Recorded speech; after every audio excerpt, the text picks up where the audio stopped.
I pled guilty, but first of all, I want to clarify something that your local news media did not say.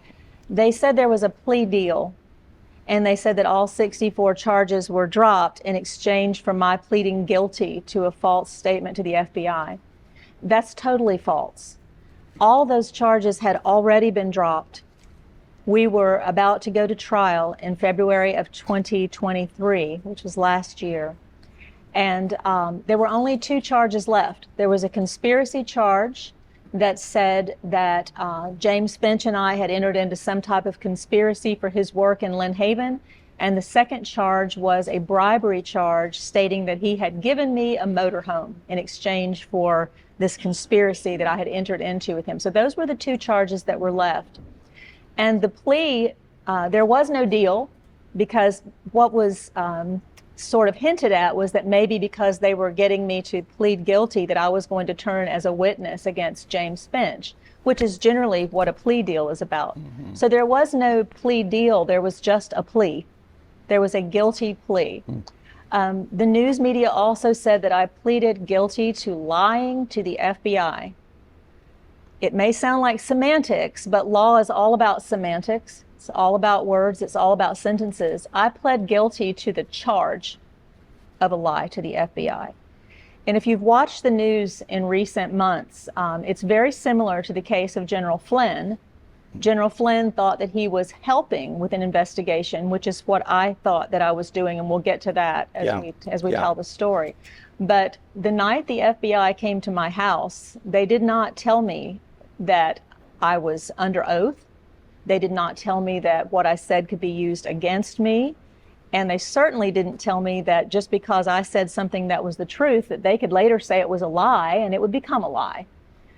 2 weeks before Mr. Finch and I were to go to trial, they called my attorneys and said they wanted to talk with us, that they had a proffer meaning a deal. I didn't even want to go to the meeting. I said, no, absolutely not. The lawyers said we needed to go to hear what they had to say. So we went. We had all these charges dropped. And so what they told me, and I'll just quote him because I've written the book and I know exactly what he said. Assistant U.S. Attorney Justin Keene looked at me across the table with my 2 attorneys as witnesses. And he said, you know, juries are unpredictable, Miss Anderson. And you're facing, on any one of these counts, the 2 counts, you're facing up to 20 years. That's the charge. Of course, we wouldn't go for 20 years, but we would go for 150 to 188 months, which if you add that up is about 12 years, and I'm 68 years old. So you do the math there. And then they said, but if you will plead guilty to a false statement to the FBI, we will drop those 2 charges. We will offer you 0 to 6 months, and with a 2-point reduction, they have a point scale, with a 2-point reduction, which would take it down to 4, and you might not serve any time at all, and a year of probation at most. That's what we would ask the judge to do if you plead guilty.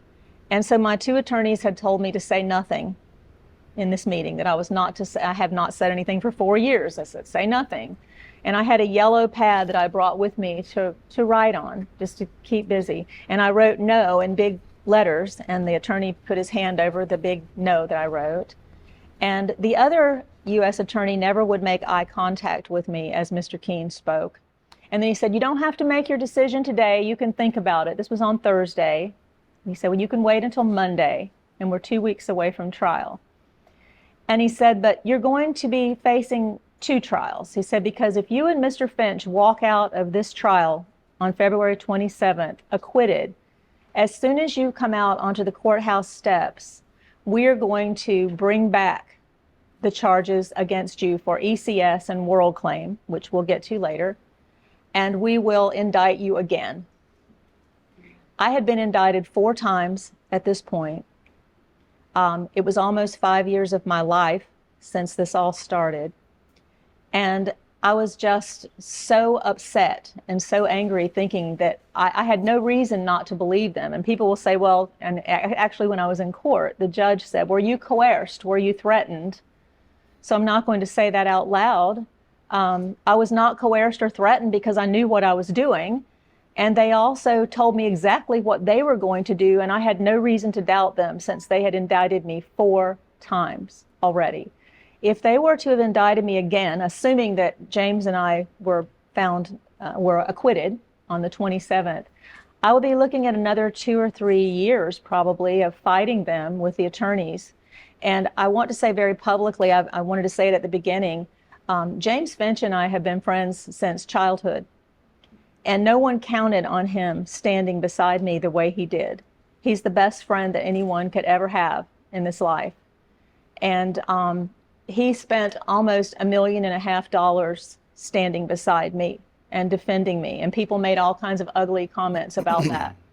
But the last month before we were to go to trial, just so you know what it costs to fight the federal government when they come after you, my legal bills for February of 2023 were almost $250,000 that Mr. Finch paid for me.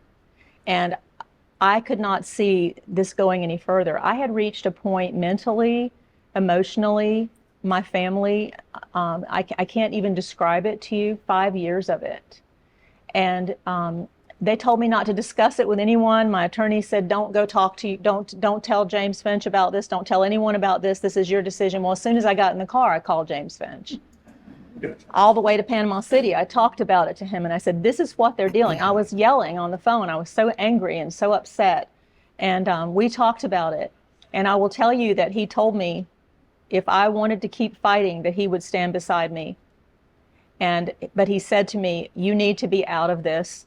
He said, if they're giving you a way out, my attorneys had already told me, they said, you know, this is probably the best that's going to happen. And I started thinking about, I'm 68 years old. I have grandchildren. I have a husband who's 78 years old. And I had already lost my mom, and I'll talk about that again. 7 months after I was indicted, my mom had a very severe and unexpected heart attack. I lost my mom in this, and it was devastating. So I prayed about it, and I prayed about it, and I thought about it, and all I could think about, like all of us think, is, oh, won't the media have a heyday with this? The mayor has pled guilty. She's been guilty all along. So on the day, because I don't want anyone saying, well, now she's lying about the guilty, you know, on the day that I went into the sentence hearing, we had a pre-hearing before the sentence hearing, and we asked Judge Mark Walker if we could enter a nolo contendere plea, or what is known as an Alford plea, which is not an admission of guilt, but it's not an admission, it's just no admission at all. It's just, I want out of this. I can't do this anymore. I surrender, sort of thing. Judge Walker agreed to that and said that he would accept that plea. The prosecutors said no. So for it to end, I had the choice of pleading guilty or not. And I prayed about it, and a lot of people, and I've even been accused online from some of the uglier comments of jailhouse religion. My religion started when I was 9 years old, accepting Jesus Christ. And without that support, without knowing that I had Almighty God behind me all through this, I would not have survived it. So there was no such thing as jailhouse religion for me. It was the religion I've always had. And I prayed, and when I looked at the scripture for that day, it was the scripture about God opening the sea for the Israelis to walk across the dry land. And he said, I will walk with you through the waters. And to me, God opened a door and I walked right through it. And I thought to myself, I don't care what anyone says. I don't care what anyone accuses me of.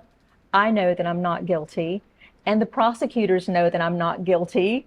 They all know that I'm not guilty. So now I'm free because I made the right decision. So I think that's probably all that I'll say about it, except that I did not lie to Judge Mark Walker, because the day that I had to sign the paper that said I was guilty, that I was pleading guilty, I looked at my attorney, Rob Vizina, and I said, if that judge asked me point blank, did you intentionally lie to the FBI agent? If he asked me that, then this is all going to be over, because I'm going to say no. I cannot lie to the judge, and I'm not going to. So God's going to have to guide the judge's questions.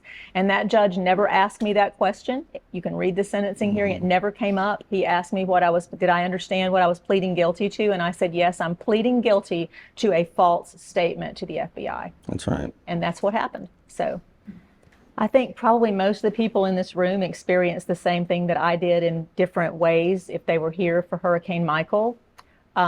I experienced it in the police department, the old city hall on 9th Street. And if you saw that after the storm, you know that it was completely wiped out and that we were in the last hallway. So there was quite a bit of destruction there. It was a miracle in itself that we even came out of that. There were some discrepancies later that came out in the indictment against me. They said that I declared the emergency on October the 16th, which would have been, and that was part of their story. But I actually declared the emergency on October the 9th, the day before the storm came. The state of Florida had already declared an emergency, and so I followed suit. The county had also declared an emergency. And so according to the Lynn Haven Charter is not a strong mayor charter, but the mayor has the ability in Lynn Haven to declare an emergency. The mayor can decide what constitutes an emergency. And after the emergency occurs, the mayor can either assume the role of powers of the city manager of the police department. I had no idea how to do any of that. And so I declared the emergency. We had a department meeting in the police department with all of the department heads, with the city manager, the police chief, the fire chief, who was the emergency director. And I told them, I said, I want everything, because they were all sort of watching to see what I was going to do. There had not really been anything like this in Lynn Haven, I don't know if ever, but in decades. And I said, I know nothing about running the city. What I want is everything to function as it always does. I designated Michael White as the city manager to manage the city as he always did. I designated Matt Reamer as the police chief to carry out his duties, and John DeLange, the fire chief, to carry out his duties, which they did. Later on, Michael White would tell something completely different. He would say that I was directing everything and that he was not. But he did, in the beginning, say that I did designate him as the city manager, as he always was. So, as all of you know, there was so much going on around us in Lynn Haven. One of the things that people have a hard time understanding is, how could all of that corruption, how could all of that theft have been going on around you and you not know it? How could you have not seen it? You would have had to, if you weren't here, you couldn't possibly comprehend it. We had no telephones, we had no internet service, we had no water, we had no flushable toilets. Everything was pretty bad. And we had parked the motorhome, which we'll get to later, but we had parked that across the street from the city hall because I had been here through Hurricane Opal, and I sort of pictured, well, when this is over, I'll be right here in the middle of town in the motorhome, and I can be accessible to people and can help and do what needs to be done. And so the motorhome was parked there, and it survived the storm while the brick building we were in did not, Wow. Which was just sort of incredible in itself. The morning after the storm, I remember opening the door to the motorhome, and people started sort of crowding around it and coming to the door and knocking on the door.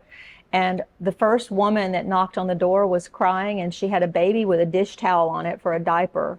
And she said, I don't have any milk. I don't have anything. And I said, wait a minute, I'll get you something. And I went to the refrigerator, and we had stocked the motorhome, and there was a gallon of milk there. And Lee's like, what? You're going to give our milk? I said, so the milk went out the door, and that went on until, everything was gone. But everything was terrible. What I would find out, and I probably will just kind of go a little bit ahead here because I want to talk about what was happening. I'm thinking about, everyone's been told, get 5 days of supplies or a week of supplies, get what you need because this storm's going to be really bad. And of course, nobody knew it was going to go all the way to a Category 5. But no one had anything. And there were even some people saying things, well, these people were told to get supplies. They were told to supply their houses. And I'm like, there are 300 houses gone. What good did it do if they had a month's supply if their whole house is gone? So people had nothing. And so my focus was on how do we get things here. And I had been speaking with my daughter who lives in Jacksonville as I was declaring the emergency and before the storm. And she immediately started organizing in Jacksonville trucks that she was going to have neighborhoods, and she got on the radio and on TV. And eventually, my daughter and son-in-law and their friends would be responsible. If you've never heard this, it's true. 7 box trucks of supplies came to Lynn Haven through them, and she was the first supply truck that we got on Friday night after the storm hit on Wednesday. And I was telling people, food is coming, supplies are coming, and we knew that they were coming.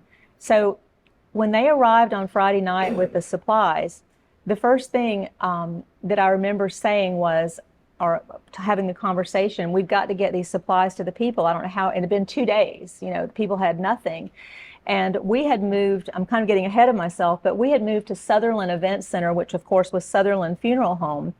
And there was a little dark humor because it was being broadcast that everyone from the police station was at Sutherland's funeral home. And so that's what was sort of going out. But of course, we just moved because it was one of the only buildings standing. And so on Friday night, when that first truck arrived, they brought it to Sutherland's Event Center. And by that time, some of the neighboring sheriff's departments and some of the others were coming in, and they were setting up a bit of a compound at Sutherland Event Center. And so I didn't see how the people could come in there with all that set up and get to the supplies. So at that point, Michael White, the city manager, and I basically sort of made it's kind of when my work went one way and his went the other. And I said, I can take care of the supplies and the people, Michael. I can handle that. And he was almost, and he was relieved, and he was, seemingly working very hard to do what he was doing. And he said, that'll be great. And so I said, why don't I have them set this up over behind the city hall in that parking lot? It's bare. And so that's what we did. And the next morning, we took everything in a couple of pickup trucks over to the old city hall on 9th Street, and we started setting it up in the parking lot. And a couple of the police officers went with me because everybody thought people were going to be panicked.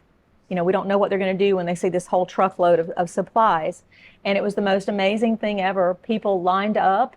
They were hugging each other. They were praying with each other. They were thanking God for the supplies. It was a huge pile of supplies on the first truck. And we sort of made it like a grocery store and just told people, if you could just take 2 days worth of whatever you need, there are more trucks coming. And the people of Lynn Haven were absolutely amazing, and they were helping each other. I saw people carrying things for people who couldn't carry it themselves. And that's sort of how it all started. So that's how it got on the role of the mayor's taking care of the people and Michael White's taking care of the city. But I want to roll back now and sort of set the stage for you for what was going on that I did not know about, that I know about now. Immediately, the haulers that had been hired by Lynn Haven, we had 3.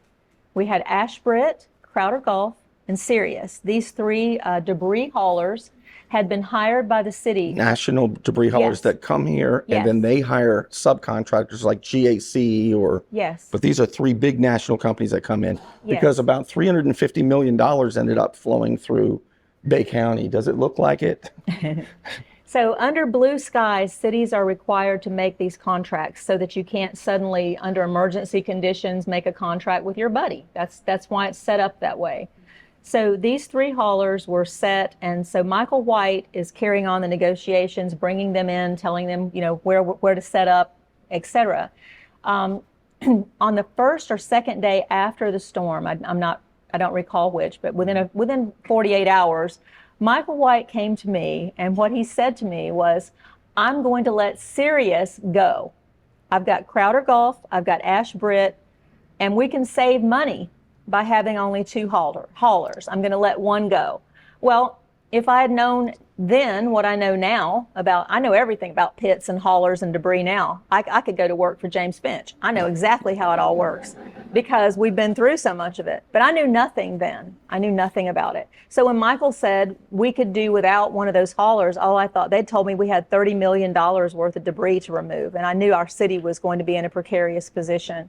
So I said, okay, whatever you need to do. He was just letting me know. What I didn't know, and Ashbrit had hooked up with GAC owners, and Ashbrit was going to be one of the haulers. Derwin White and his other owner, I'm assuming Alan Benz, because they both own it together, and there's a lot more to come in some of the things I'm going to say. But Ash Britt knew that Sirius had been fired. He knew that there were now only 2 haulers, and so the money from Ash Britt for, if you'll bring GAC on with you, we're going to make sure you get more that way. So let me try to recap this. Yep, so jump into it. So Derwin White, the late contractor and vice president for GAC Contractors, soon after the hurricane, calls, because I read the evidence too, first called Crowder Golf, said, I'd like to make a deal. Crowder Golf said, we don't play that way. So then Derwin White calls Ash Britt, talks to Randall Perkins. Randall Perkins says, what do you want to do? Well, I'll cut one of these guys out, and then instead of a 3-way split, you'll get a 2-way split, and I'll make sure you get the bigger split. So Ash Britt says, how are you going to do that? And Derwin White says, because my lawyer, Adam Albritton, is also the city's lawyer. And Michael White will do what I tell him to do. And so that's why Michael White recommended Sirius go, because then it was a 2-way split. And again, based on evidence and what the sheriff's office told me, Derwin White or GAC got $15 to $16 million in kickbacks from Ash Britt. Is that pretty much the way you understand it? Yes. And then if I could pick up from there, the reason that Adam Albritton was with the city of Lynn Haven when he was, I'm going to take you back in time to September, the last commission meeting before Hurricane Michael hit, the last meeting of September. When I came on as mayor of Lynn Haven, I made many campaign promises. This is what I will work for as mayor. And there were 3 major things that I had asked for that were very unpopular. I said, we're paying too much for our legal services in the city of Lynn Haven. I'd like to see us have an in-house attorney. Mm-hmm. I also wanted us to look at having a new accountant, a new accounting service, because Lynn Haven had the same accounting service for over 20 years. And best practices says that any city should change their accountants out about every 5 years just to set new eyes on it. Not that anybody's doing anything illegal or anything. And coming in as a new mayor, I wanted a new set of eyes. I wanted to come in fresh with it. So that was one of the things that I said I wanted to do was. And you were elected what year? I was elected in 2015. Mm-hmm. So the in-house attorney, and then I also found out that Panhandle Engineering at the time when I became mayor, they had a key to City Hall. They were called the city engineers, but they were really consultants, and they had a key to come and go as they pleased. And based on everything I researched, there was $11 million of engineering when I came in as the mayor that had not produced anything. It was just engineering. Who owned Panhandle Engineering? That would be Jim Slanina and Chris Forehand. Got it. So I got ahead a little bit, but that's how Adam came about. We had at the last meeting let the longtime Sale Harrison McCloy legal firm go with Rob Jackson, and they were furious. I had lobbied for that. I had talked with citizens about it. The citizens showed up, and we had, I think it was maybe a 3-2 vote, and I believe it was a 3-2 vote. I'd have to go back and look, but it was a majority vote. And Rob Jackson was let go, and we hired Kelly Tram, who had been the police chief's administrative assistant, but she had a law degree from Texas. Her husband was deployed and was at Tyndall, and so by a special law in Florida, a lawyer who has a husband who is on active duty and deployed can work in another state if their husband is stationed there. And so she was going to take her Florida bar, and until she got her Florida bar, she would work under another attorney as a mentor. Well, a mentor had not been selected yet. And so Adam Albritton shows up in the midst of all of what you were talking about, the negotiations with Sirius and Crowder Golf, and I didn't know that. I didn't know he was there helping out, volunteering. He was helping load supplies. But anyway, in hindsight, looking back, they not only drafted the deal to get rid of Sirius, they also brought on Derwin White's nephew. Derwin White's nephew, David Mickey White. He's one of those who was indicted in the corruption with ECS, Erosion Control Services. And they were the ones, everybody says, where did the $5 million go in Lynn Haven? ECS was written almost $5 million of checks by the city of Lynn Haven from October the 11th until the end of January 2019, in about a 5-month period of time. And that's the crucial date, the big lie that I was accused of telling to the FBI. Did I meet Mickey White in October, or did I meet him in December or January? They had to say that I met him in October because Michael White testified that I was present when they signed that contract, and that I directed him to sign that contract, that I forced him to sign that contract, that I was part of it. The interesting thing about that contract is there were only 2 signature lines on it, Mickey White and Michael White. There was not even a place for me to sign it. I was never meant to see it. I was never meant to know about it. There are other contracts. Every other contract with the city of Lynn Haven had the mayor's signature, including World Claim, which we'll get to. But I did not know about that contract. And the question that I was asked by the FBI was, when did I meet Mickey White? And I said, I met Mickey White, I believe, either in December or January, because we were doing a street-by-street cleanup. I don't know if y'all remember that or not, but towards the end of the trash pickup, I was asking the different people in Lynn Haven, I said, let's get out and let's do a street-by-street cleanup of the town. Let's dig out these culverts before the spring rains come. And we had volunteers, probably a couple hundred each time, and we're going down the streets. Well, on one of those volunteer days, Mickey White and ECS showed up in the park to cook hamburgers and hot dogs and to show their support, I guess, of what was being done by volunteers. And I was introduced to Mickey White at one of those cleanup days. And that is the truth. I volunteered to take a lie detector test on that. I said, I will take any test from any independent lie detector that you have. I volunteered to do that. And my lawyer said, you can't even volunteer to do that because it's not even admissible in court and they're not interested. And I'm like, why wouldn't they be interested? Every crime show I've ever seen, if you're trying to exclude somebody and show that they're guilty or innocent, they take a lie detector test. I've seen police do it in plenty of movies. They really don't do that. I'll do it. Sit me down by all of them. I'll put my wrists out there. Let's do it. Well, they didn't. And my offer is still open. If there's a Phil Donahue show, if there's anybody that wants to sit me down next to any of these people, Dr. Phil, whoever it is, whoever's living, I'm sorry, I said the one that's no longer around. But I will. And I'll sit down next to Michael White or Mickey White or many others that we'll list as we go along. They had the evidence, Margo. I've seen it.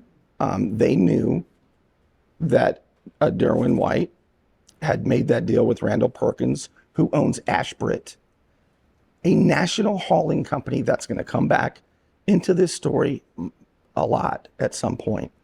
They knew already that you didn't direct any of that. They knew that Alan Bentz, the owner of GAC Contractors, signed that teaming contract because that's the only way Ashbrit would agree to do it. I've seen the evidence. They know you didn't do it, but yet they made you say that you made a misstatement to the FBI because they dropped all 64 charges because every one of them were complete and utter Bolshevik. Well, None of them were true, and that's what they got you on. But they know you didn't direct that. That's what makes me the most angry about this. as we go along, And by the way, it's not just the FBI. Sheriff Tommy Ford also knows. Oh, I'm getting to him. And it's so sad. And again, this interview is not about any one person. There's enough story to go around here, and again, it's the true story. And I hope everybody can still hear me. Can everybody hear me? Okay. All right. Good.